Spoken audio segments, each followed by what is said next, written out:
I told you this. I told y'all this on Tuesday. This was coming. Byron Leftwich was going to lose it was reported there was coming, that he was going to lose his job because Tom Brady played bad this year. And so instead of saying Tom Brady played bad this year, he did not play like the Tom Brady that we expected him to, or the Tom Brady that we had know and love, Byron Leftwich. So the same guy that led you to 3 division titles, the same guy that called every single play when you won the Super Bowl, the same guy that you were basically a hold away from maybe winning the divisional round and getting back to the championship game. You got a blown coverage, and who knows what happened if this game goes to overtime. That same Byron Leftwich, now he lost his job. Because why? It's always, if Tom Brady does not succeed, it's always got to be somebody else's fault. It's never his fault.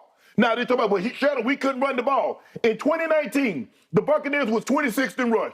In 2018, they were 27th in rush. So when in the hell did they ever had a top 10 rush offense? Not even before Tom Brady, not doing Tom Brady. And when you throw the ball... I mean, when they went on their Super Bowl run, they ran it well. Remember playoff...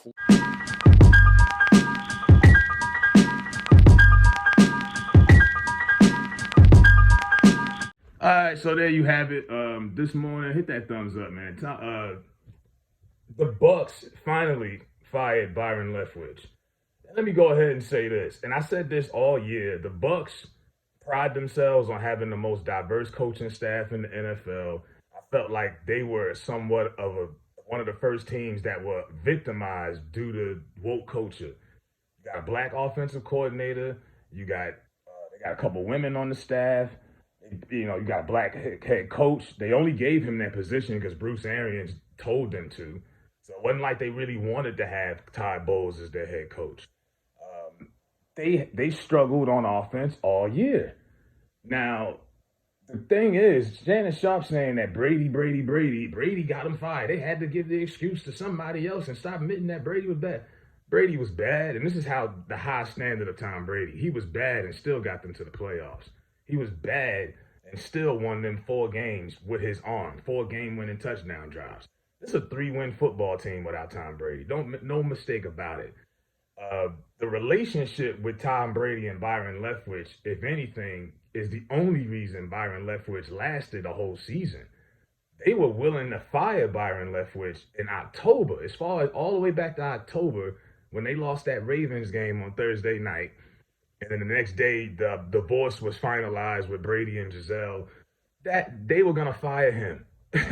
And from what I've been hearing in the building, the relationship is what kept Byron Leftwich there. They were ready to move on. You see how many guys get fired around the same time the Carolina Panthers had just fired Matt Rule. So we see coaches, white, black, don't matter, get fired in the middle of the year all the time. Don't mistake it. If Brady wasn't there and wasn't in the corner of Byron Leftwich, he would have been terminated months ago. And then out of fairness, most of the time when a team loses in the playoffs, the next day they call it Black Monday, they fire you on the spot. They gave Byron Leftwich a couple of days to cool things off and ease this out and transition.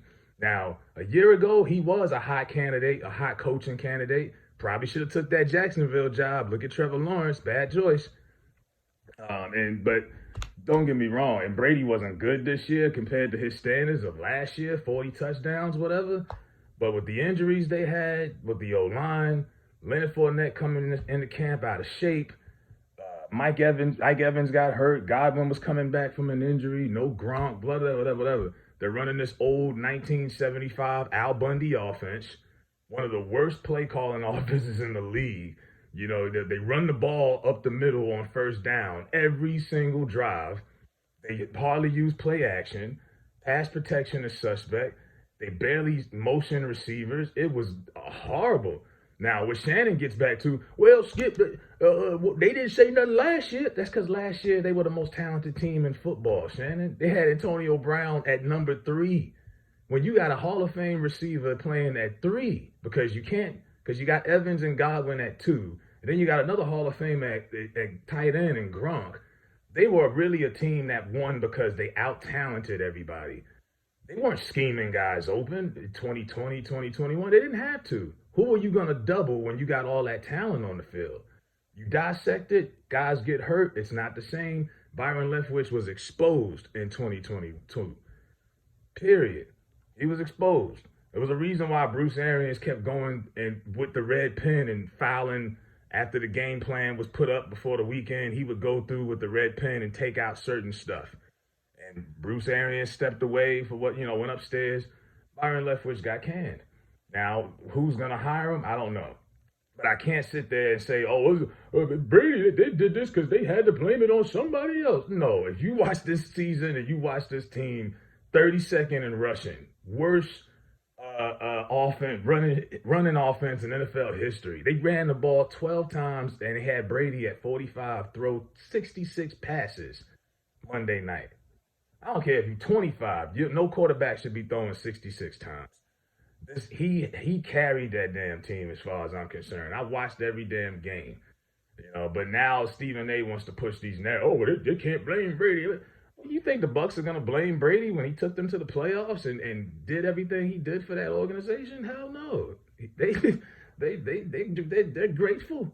Now you look at Houston. Houston wanted Lovie Smith and the Texans to lose on purpose in Week 18 so they could get the #1 draft pick. He knew ahead of time. He said, "Go fuck yourselves," and they won the game. Bears get the #1 pick, and then Houston fired them the next day. He knew it was coming. David Culley, they did the same thing with him in Houston after 1 year. Steve Wilkes worked 1 year in Arizona. They fired him. They got Kyler Murray, I think, the next year. They had the top pick. Steve Wilkes took a below average Panthers team, almost took them to the playoffs, and then they got rid of him again. They're hiring a new coach. I don't get it. So there is some truth to the way these black coaches get treated, and the dog and pony show. We got to interview a black coach, the Rooney Rule, just to do it. But nah, this ain't nothing to do with, we got to have a scapegoat for this, how terrible this season was and this offense. No, Shannon, stop it.